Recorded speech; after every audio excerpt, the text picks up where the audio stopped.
ബർമയുടെ ഒട്ടും മറക്കാൻ പറ്റാത്ത ഒരു ഡയലോഗ് ഉണ്ടോ? എനിക്ക് ആദ്യത്തെ ഡയലോഗാണ് ഭയങ്കര ഇഷ്ടമായി. ഏതാണ്? ഏറ്റവും ആദ്യം നമ്മളാ എന്താണ് കാട്ടിലെ ഫൈറ്റില്ലേ, ഫൈറ്റ് സമയത്ത് തൂങ്ങി ഇറങ്ങുള്ളൂ പുള്ളിയുടെ ഇൻട്രോ, ബർമയുടെ ഇൻട്രോയിൽ വന്നിട്ട് പറയുന്ന ഡയലോഗായിരുന്നു. ഇങ്ങനെയാണ് അത്, എത്താൻ അല്പം വൈകിയെന്ന് തോന്നുന്നു അല്ലേ? അത് ഇവിടെ ഒരാൾക്ക് ഭയങ്കര ഫേവറേറ്റ്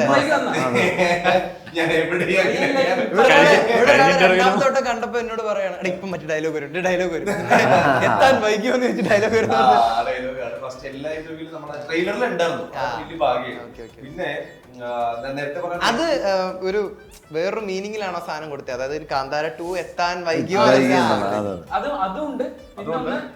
അത്ര നേരം സ്ക്രീനിൽ കുറച്ച് വൈകി. ഫസ്റ്റ് റീലിലൊന്നും ഉണ്ടായിരുന്നില്ല, സെക്കൻഡ് റീലോടെയാണ്. അപ്പൊ ആ സമയത്ത് അദ്ദേഹം വരുന്നത്. അപ്പൊ ഈ ഋഷഭ് സാറിന്റെ എൻട്രിയിൽ വരുന്ന പഞ്ച് ഡയലോഗിലാണ് പരിപാടി. അതും തൂങ്ങി ഇറങ്ങുകയാണ്.